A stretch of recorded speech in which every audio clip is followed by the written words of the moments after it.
Yo, what's up guys? We're back with another video, and in this one we're going to be breaking down Cooper Williams at Duke versus Oliver Tarvey at San Diego. So if you're not familiar with who I am, I coached at IMG Academy. I've also played Division I tennis at Georgia Southern University, got to just around an 11 UTR, currently like a 10 UTR. And yeah, I was mentored by Rick Macy and Nick Bollettieri. So yeah, I coach at Rick Macy's Academy, and then after like 6 months, got promoted to be a director there at 21 years old. So yeah, I know what the fuck I'm talking about. Subscribe to the channel if you're new here, and let's get into it, guys. These are a lot of fun to make. So let's go. As always, I'm always curious, guys, what your biggest takeaways are. So drop in any questions, any insights in the comments below.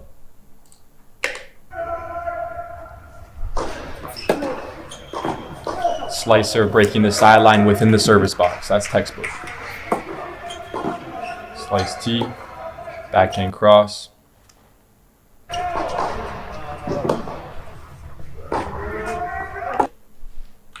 So I want to point something out on this guy's backhand here. Pay attention to how he turns on his backhand. Notice how he's turning from his shoulder turn. So if you look at how he is there, look. Hold up. If you look at how he is there, when he's turning, he's not turning by just going like this and putting his arms back. You see this? When he's turning, he's not doing that. His arms are in front, and then he's rotating the shoulders. He's rotating this to get additionally turned. So the lesson for you guys is initiate your turn from the shoulders. And don't just do a take back with your arms like this, or just throwing the arms back. That's kind of the first level you got to get to when preparing, is turn from your shoulders. Don't let the hands go back so quickly. One cue that helped me is keep the hands right around in line with your belly button as you turn. So then you're trying to turn your belly button to the side, right? And trying to rotate your core a little bit, turn a little bit to the side like that. That should keep your hands a little bit more centered there, all right? But let's get back into it, guys.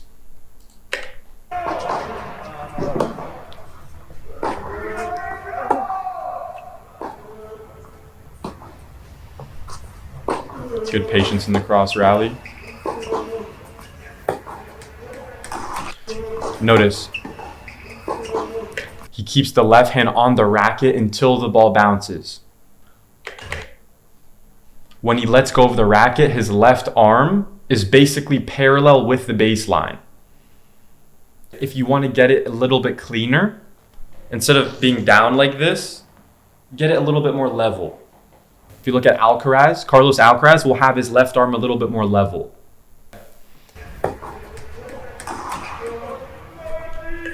So here, he's going close stance. You can do that. Nothing wrong with that. But I would say 90% of top ATP players are going to go wide open stance and rip this one. They're not going to settle for close stance here. They want to be in a more athletic position, a more versatile position. And look, I'm not saying that he couldn't hit that ball deep, but just pay attention how I said that, and then he happened to hit the short ball. I didn't know he's going to hit the short ball, but there was an indicator, something that was a red flag to me in my coaching brain, right? Of like, wait, I would do this differently, right? Because notice how his hips, right, are here, and now he's a little jammed in the left hip, and his right hip's a little jammed because there's not enough space.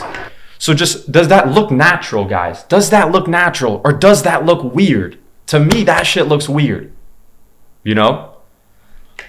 So that's why he hit that ball right around the service line, right? His opponent could have gotten tighter to the baseline, took more time away, and dictated. So like, that's a great backhand. He hit a great ball there. But there's always things to learn, guys. There's always things to learn.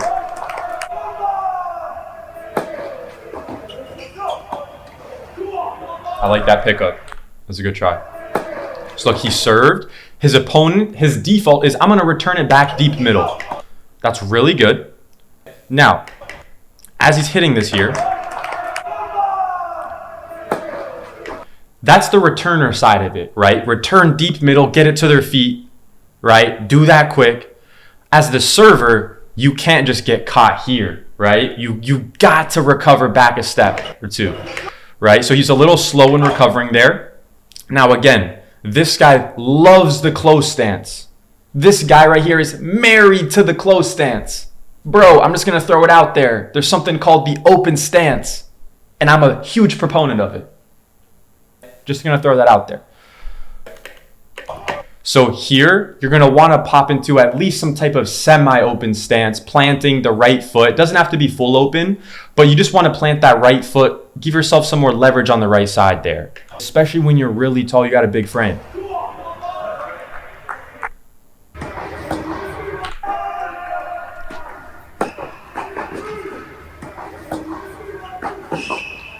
So notice there, serve out wide, short ball.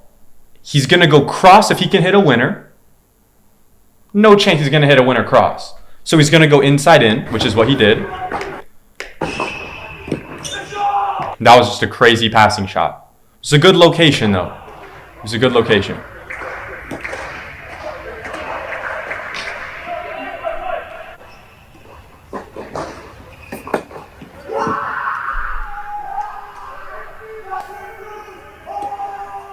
By the way, I hope you guys are having the best fucking day of your life today. Make it fucking count. Let's fucking go.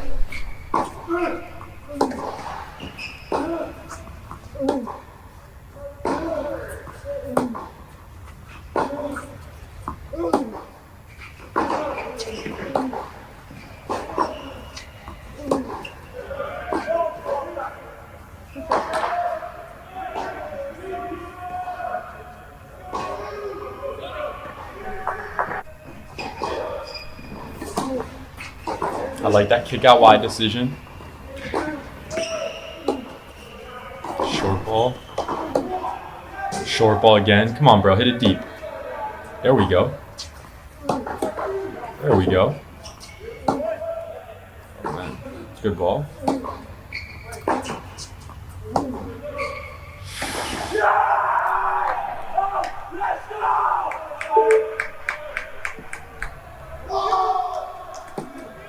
What the fuck just happened?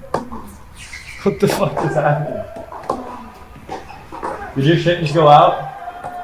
Dude. Hold up. Hold up. The camera thing isn't working anymore. Alright, we're back.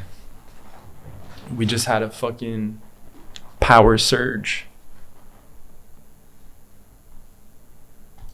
We're back, though. We're back.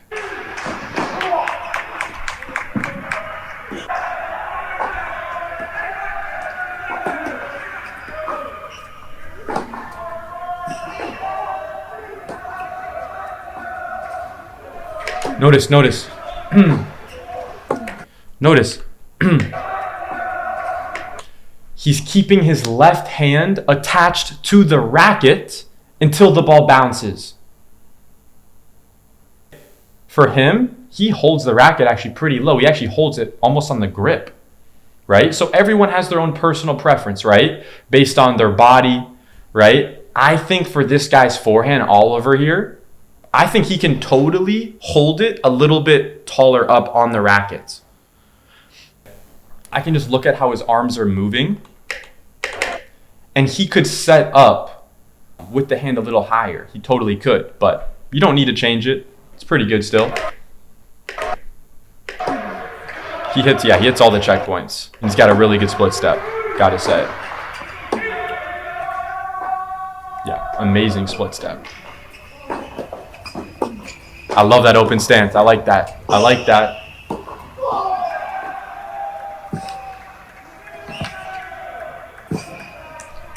Even though he missed that, I like how he was trying to keep the forehand grip there and try to rip that. I like that.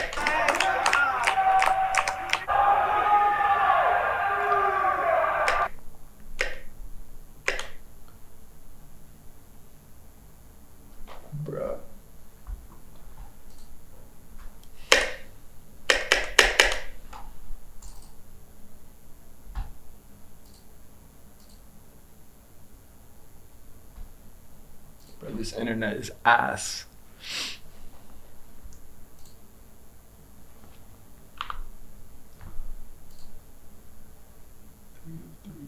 Oh my god. Bro, the internet's out. Are you kidding me? We're good. We're back.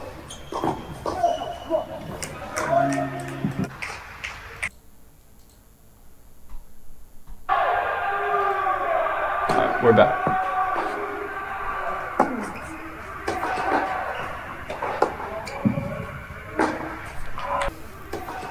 So just pay attention to the adjustment steps here on this side. It gets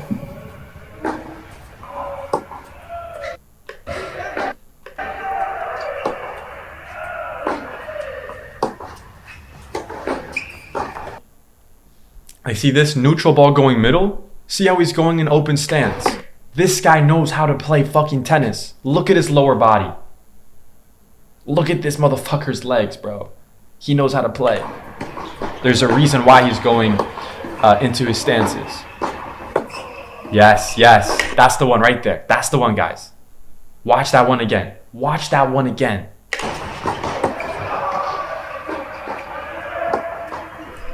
Again. So let's look at his backhand here. So he split steps, split steps. Now look at how he turns. So look, notice his shoulders are already turning, right? His shoulders are already turning before his racket is starting to come back. So if you look at his hands are still in line with his belly button as he's turning. It's like he's watching my videos. What the heck's going on here? He's still turning his shoulders. He's still turning his shoulders, right? And he hits the checkpoint. How do you know that you're done with your turn? Very simple. Very simple. Your right shoulder blade will be facing forward. That's number one. Number two is the edge of the racket, the edge of the frame will be facing forward. That's number two. And the racket head will be above your wrist. Number three. But if you're starting correctly, you just have to focus on 1 and 2 because the racket head will already be above your wrist when you're starting. So assuming you're not changing anything, all you have to do is get the right elbow straight, turn the shoulders until the right shoulder blade faces forward, and then make sure that the edge of the frame is facing forward.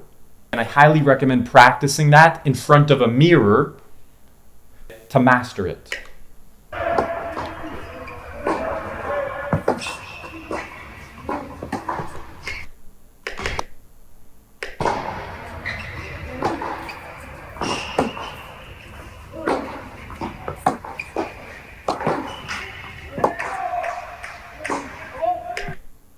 Great open stance there. Great open stance. Great legs. So pay attention to that shot. Ah, fucking ad, bro.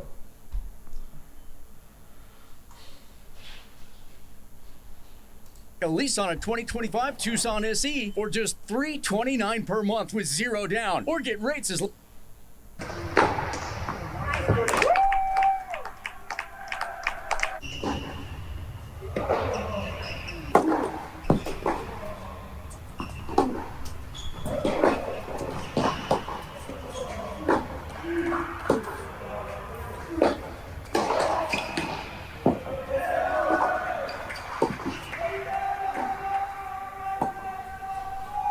Just look at the energy that this guy has right here.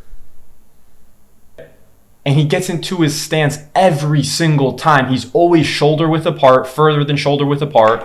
He always has energy in his split step, meaning he's jumping up. He's actively jumping into the split step, right? He's not just flat-footed. He's actually actively jumping up on the split step. If you're looking for one thing to fix in your footwork right now today to take action on, it's have a huge exaggerated split step. Jump into it.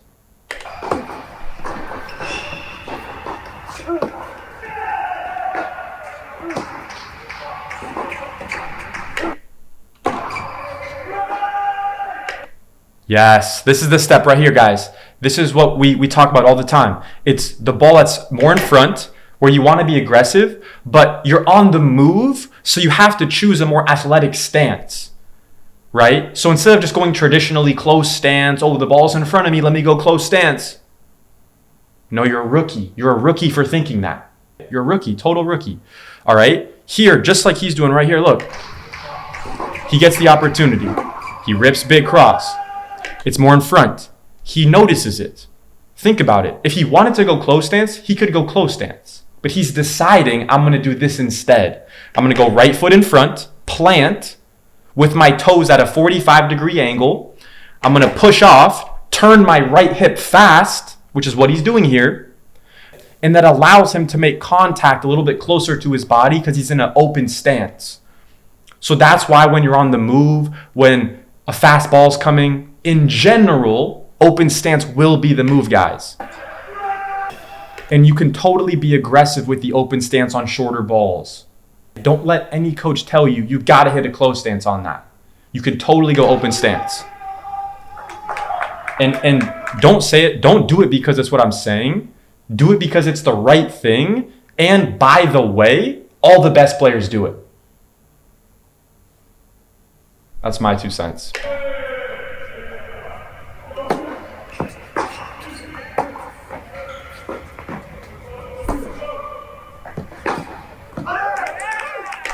Yeah, so there he didn't do enough damage there. Let's break that down again. So he sliced. Close stance here and rips it. Hit a ball. I mean, look, his opponent hit a really good approach shot, but why was he able to hit a good approach shot? Because, bro, look at how much time he had. He got there with a lot of time. This was an easy move for him, which tells me you're not doing enough damage on the approach shot. Now let's think about what maybe was something that he could have done to do more damage on the approach.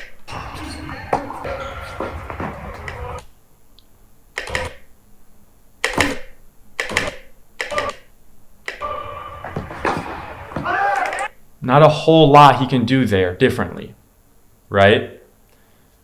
You know, I do believe that in general, most players execute those shots a little bit better in a more open stance position. However, he could have totally ripped that ball bigger and just had more intention with his shot there to try to do more damage. So not a lot there to kind of pick up on. That was just a really good passing shot by his opponent there, and he just clearly didn't do enough damage on the approach.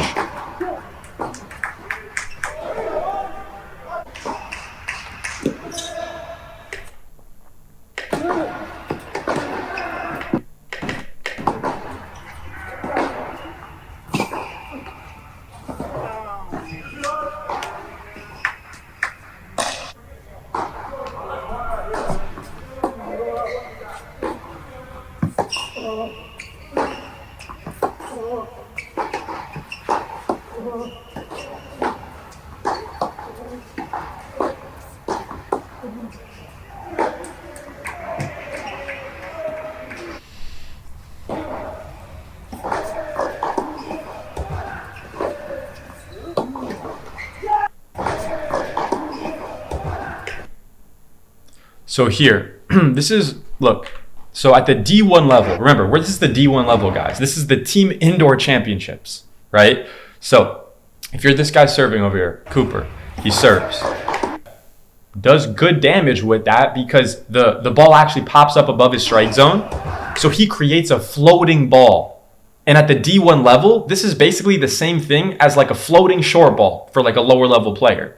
Because at this level, you should be able to he should be able to punish this ball down the line and come into net here, right? But he just went neutral ball back. So that's called not taking advantage of an opportunity that's right in front of you there, right? And look, you can always argue, well, I just want to be patient in the rally. True.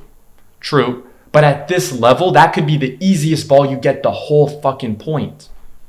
So at this level, you got to take a little bit of calculated risk.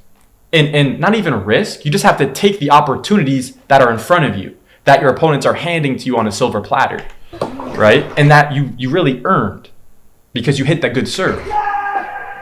So if you don't take advantage of short balls, you're going to get burned by You know, the rally going on way too long.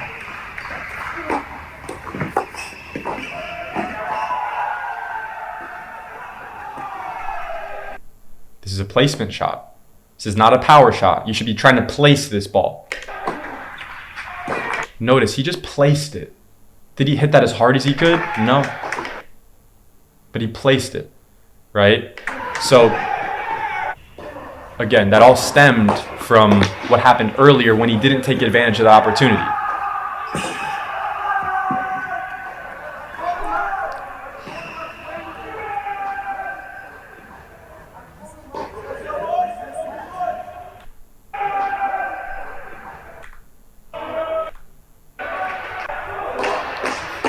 Good serve out wide.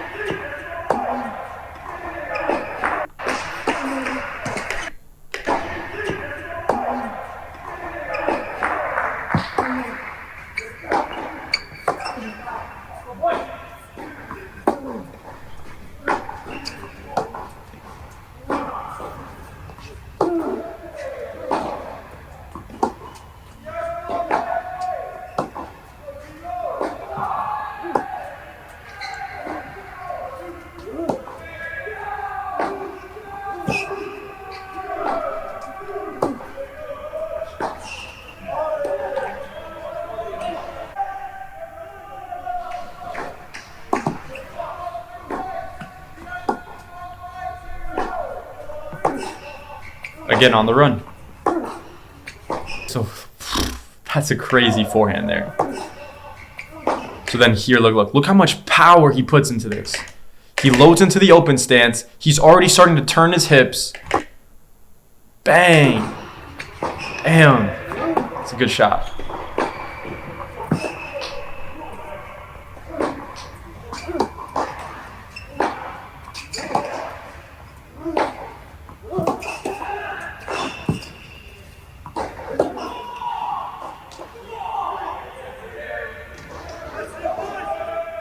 He's got a big game. This guy's got a big game.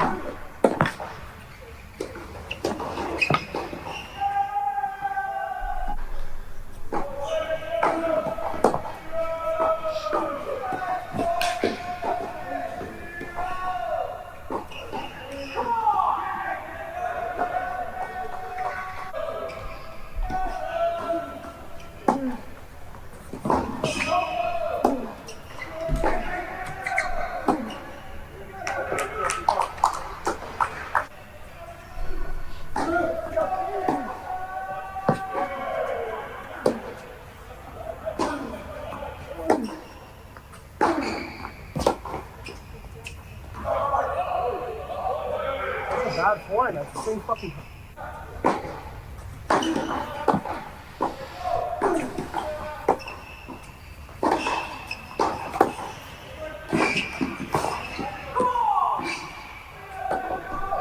So look.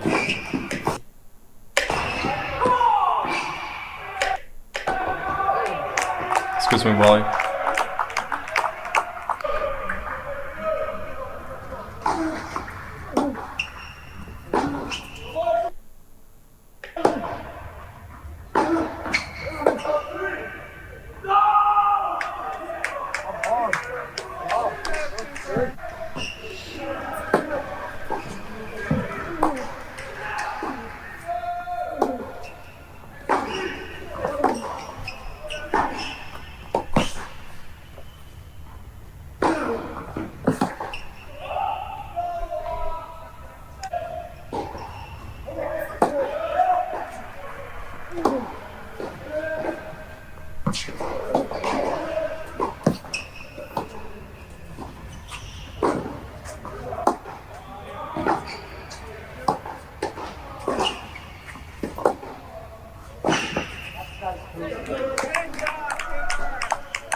But yeah, guys, I hope you guys got some value out of that. If you guys have any questions, feel free to drop them in the comments.